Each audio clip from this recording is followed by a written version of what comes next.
Welcome to Community Conversations. I am Queen Miss Ebony J, and you're watching and listening to 1230 The Buzz, your talk station on 101.5, 101.1 The Wiz, and 100.3 Cincy's R&B station. On Community Conversations, we come in here to talk about the things happening all over our nation, things happening in our community, and how nonprofit organizations provide the solutions.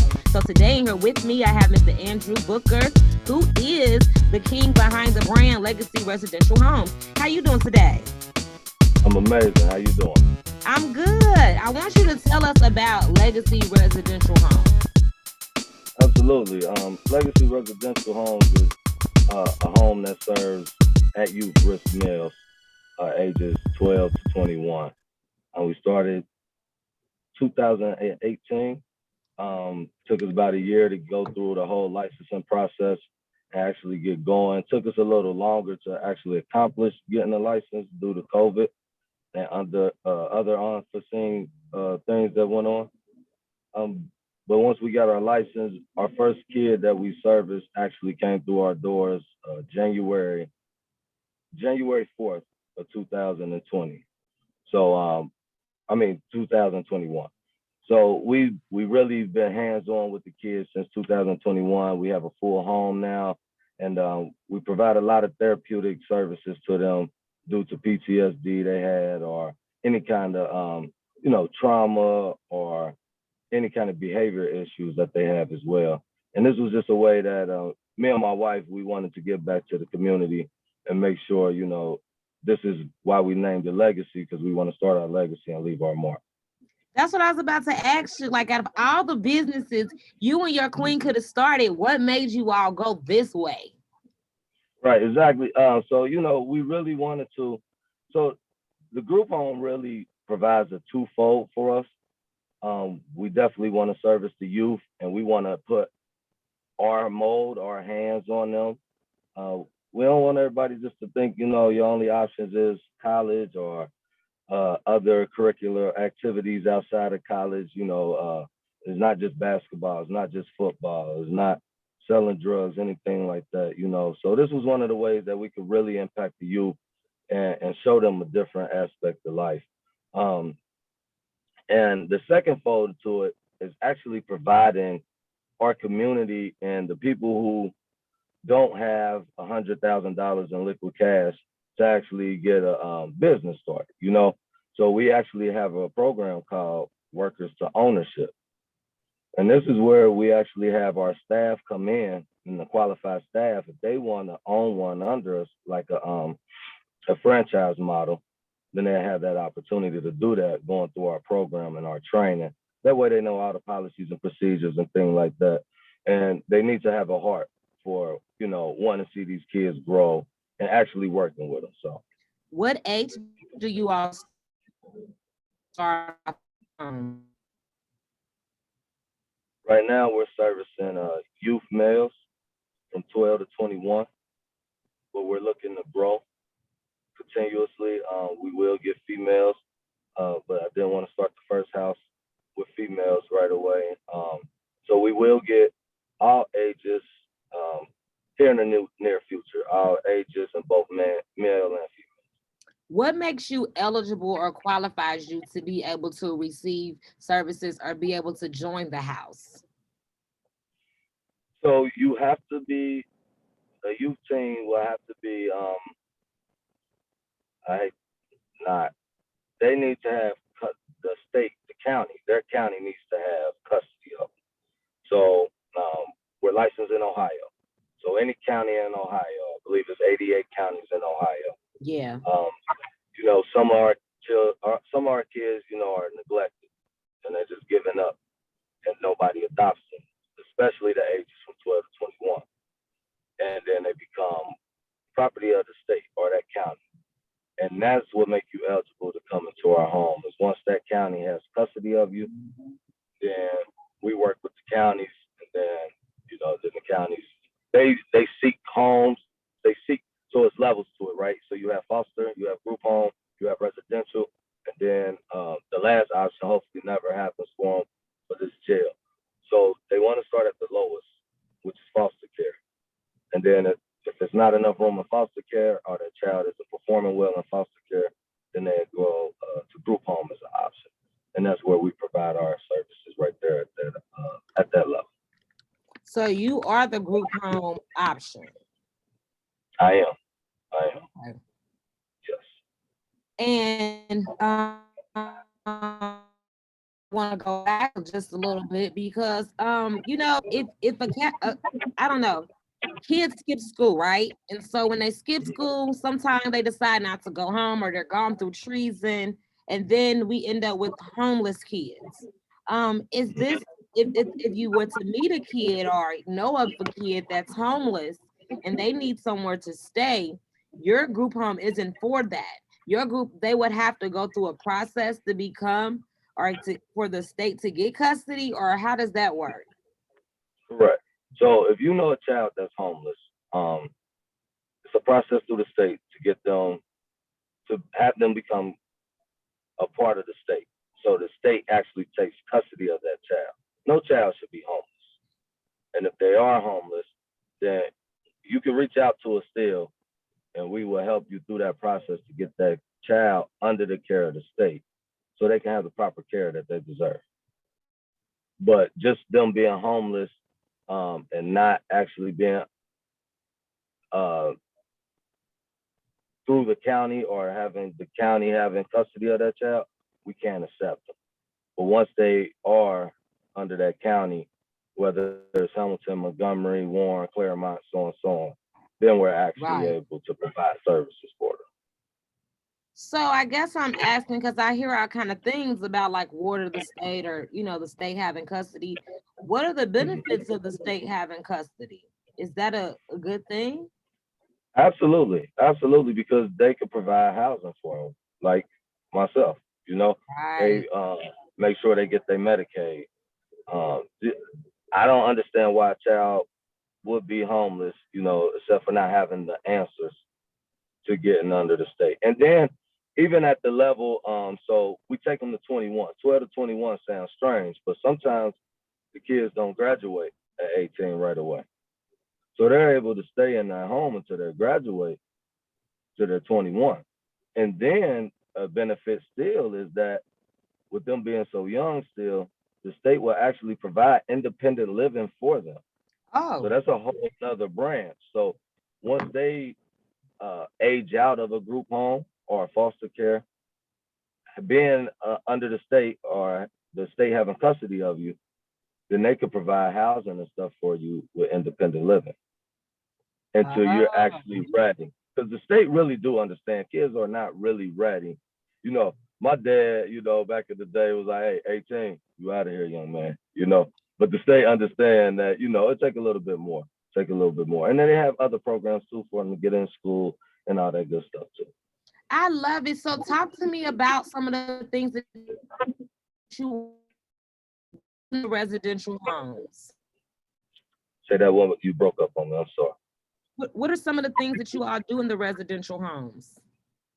Oh, absolutely. So, right now we do a lot of. Right now we've been doing a lot of fishing. We do a lot of group activities and stuff. I'm a fisherman, so I love taking them out there to get some fishing in. Right. Just take them all the way out there to the east side of Ohio. We do a lot of fishing. We do a lot of other activities like going skating. Um, they go to the mall. You know, the biggest thing that I try to show them is money management. So they actually get paid to stay in my home. And with their money that they get paid, the places that they go and things like that, they know they need to save up for and make sure they have money to. I pay for you to go skating and stuff, but what snacks and stuff are you go buy in there? Did you save your money? Did you blow your money on nonsense or what? You need to start creating a budget. Some of them are mature enough where they actually are working at a pizzeria or something.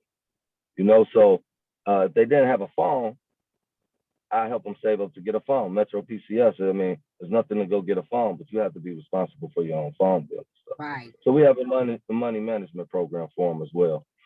We teamed up with Care Grove, and Care Grove they offer all kinds of therapeutic needs that they need. Our home has a LSW, a licensed social worker. It has a registered nurse on hand. This actually helps the counties out and the state because if a child gets sick, I let them speak to my nurse first before I actually take them to a hospital or something like that. You know what I mean? I need the nurse number, okay? Right. So, we have a lot of great things for them. We have a basketball court out there for them, just so they can shoot around. We got a nice deck for them so they can understand, you know. Sometimes a lot of us got anger, and a lot of us don't know how to deal with anger. Sometimes just go outside and sit down, get up under that umbrella, get a glass of lemonade, Kool-Aid, whatever, and relax and work on your breathing treatments or your breathing, how to control your anger through breathing. You know what I mean? So it's a lot of ways that we provide for the kids, things that we do for the kids. And, they just been a blessing to us, and we just look to give back and be a blessing to them as well. I'm so happy to hear. Just you there's so many programs for the girls, but I'm so happy to hear that there's something like this for the young guys, especially what you're speaking about the fact that you all have therapy for them because I know that right and they don't like to talk about it or get in touch with their feelings, but you have some type of resource there for them to know that it's okay to feel. Let's talk about these normal feelings. Absolutely, and we have great staff too, and we have good training as well. Um, I like to call them coaches. I don't like to call them caregivers. We have coaches that we deal with, and they have their own personal case manager as well. And this brother is phenomenal in the things he does with them. From going the extra mile to talk about protected sex. Like, let's be honest, let's be real. These are young men that we're They're dealing with. boys. You better be They're talking to them about it. absolutely. So, who better than us to, let them know what's really going on and how to control that. And if you are doing it, we don't encourage it. But if you are doing it, hey, let's go about it the smart way. You know, not only that, if they want religion in any kind of form, we provide religious service for them too. I believe everybody should believe in some kind of higher power, no matter what that is. Me personally, believe in God myself, but you know, everybody should believe in some kind of higher power. So we do a lot of great things there. In the home, we also teach. I have a lot of manufacturing background in myself throughout my career as well. So we have a safety officer in there. So if one of the kids get into a fight with another kid and the kid get his nose broke, the safety officer actually writes it on our blackboard, and then we're red for that day because that's a bad day for us. Somebody got injured. We don't want nobody getting injured. That's how Right. important safety is to us. So, and the kids actually do inventory and stuff like that too. It's an inventory manager, right? So all these tools are helping them for whatever field they decide to go in um, once they get older.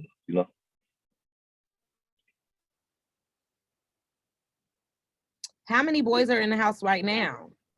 Right now we have 8 boys in our house. Are you accepting more or are you all kind of trying to aim for a specific limit? So right now we're full right now, due to our staff, our coaches to resident ratio. Um, Okay. we can actually accept more, but I don't think it'll be effective, and that's where I don't want us to lose focus. I want to make sure that our coach to resident ratio is effective. So right now we are in the process. We do have one of our coaches, who is the house manager right now, and she will be getting her home very soon up under us, and we will have another home available to accept 8 more kids. So we're constantly growing. Like I said, we're very new and we're fresh, but we're looking to grow. We want to make sure we do it the right way. We want to make sure we have the right procedures. We want to make sure we document everything the right way, and we want to make sure we provide the best service that we can for these young men. Because that's really what it's all about. They need quality care. What is the teacher or the coaches to student ratio? Well, what I've seen and what I've learned is that once you get to 6, I believe for sure you need 2 coaches there, just to make sure you're getting that quality service, that quality care. One coach could be preparing dinner, while another coach, we washing clothes like every day in there, So what's the biggest thing, especially for us men? We don't like to put them clothes up, right? So, Right. another coach could literally be in there showing them how to fold. And that's what we do. We literally show them how to fold their clothes and put them away. Wash, fold, put them away. If there are You chores to teach be them done how to for the cook day. too? Well, yes, we do have times where they do cook in there as well. I'm not personally teaching them how to cook. I only got about 3 or 4 dishes that I do well. Um, but we do have people that come in and teach them how to cook. We actually had a chef come in and actually show them how to cook as well. But we have some very talented coaches who are blessed in them hands to show them how to cook, and they Yes. do that well. Just Absolutely. thinking about the things that, like you said, men lack, or we put in gender roles, so they're expecting a woman to do it, but when they really do get on their own or they be alone, they don't know how to do them things by themselves. I have a lot of male friends, and they eat out all the time. Like, they don't cook; they eat out all the time, and it's like they pay somebody to do their laundry. Like, they don't do the or boom, they call AAA for help. They don't know how to change a tire. So having these things that you're working with them on now makes a difference for when they become adults. Exactly. And that's another major goal for each one that comes in. We want to make sure you're independent. You know, we gotta get you ready for the real world. And with you coming in from the ages from 12 to 21, we got to get you there fast and in a hurry. And to be honest with you, the kids that we're receiving, that we're getting, they're 17, 16, 17, and we got to get you there, pretty quickly. But, we take our time with them and we show them as much as they want to learn, because sometimes it's hard to break down that exterior toughness that Yes. they done had for all these What, years, right? man? What? Yeah, yeah. I ain't doing that. You know what I'm saying? I don't care what you say. You know what I mean? It's just amazing, and it's so Yes. funny too, because we get a lot of young men from Franklin County. If you know anything about Franklin County has like they like gang bang up there, and it blows my mind how they gang bang up there. You know what I mean? And for them to come to Cincinnati, where I'm not in tune with what was going on, but I don't think we gang bang down here. It was more of hoods versus hoods or whatever, or areas Right. versus areas. You know what I mean? So um, it just amazing, like how really you got to pay attention to the small details with these young men and make sure that you're providing that quality care to them. Yeah. Yeah. That's the only thing that's gonna save their life. It's the Absolutely, small and things that you miss. absolutely, and another thing is that we really want to do with our program is that we don't want to, if they're able to live independently and stuff, we want to make sure we get them back out. So not all the cases are that kids, these young men can't reunify with their families. Some of these cases, a lot of these cases, they got family waiting for them. They just need to complete something X, Y, and Z by Right. the court to make sure they can get back out there. Right. Our Right. program is huge on reunification. We're huge on that. So we want to make sure when we bring them in, when we do an intake with them, that we provide X, Y, and Z to make sure they get back to their family as quick as possible. It may take 6 months, it may take a year, but we make sure we keep goals and that we have standards that we need to hit to make sure they get reunified with their family. Do you have any partners that you work with in the community? Yes, that Care Grove center that we work with, they help us with that. Like I said, our LSW definitely makes sure whatever therapeutic needs they need, or whatever counseling they need, that there's a timeline, what we're working on specifically with them, Yes. and what's a realistic thing we could do to get them back out. So I tell you right now, when when I get a new resident in, we do an intake. They go through the nurse, the LSW. If they need to see a psychologist, they go through a psychologist. Once all that information is gathered and I review it, then I talk with that resident. If they have a family member, a mother or a father, whoever, I speak with them and a caseworker, and we get this plan together, and we all sign off on this plan. Oh, I love it. And that's our goal that we're working to get these Mm-hmm. young men back out there.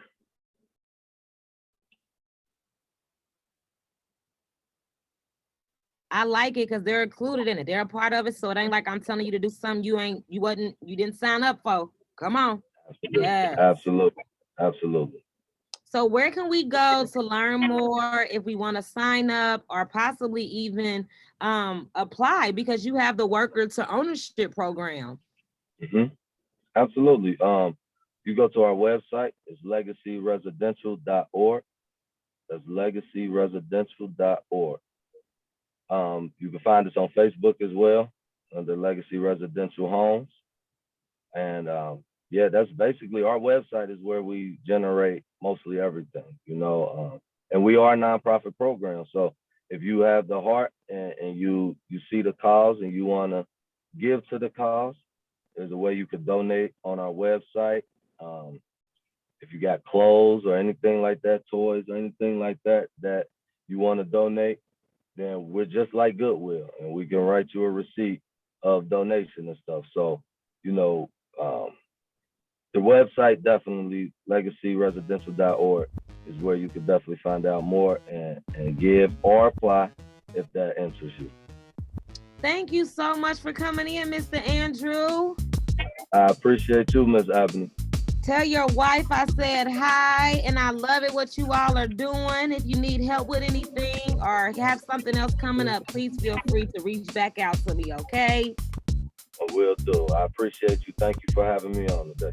No problem. This is Community Conversations on 1230 The Buzz, your talk station, 101.5, 101.1 The Wiz, and 100.3 Cincy's R&B station. If you would like to be a guest, all you have to do is shoot me an email, msebonyj at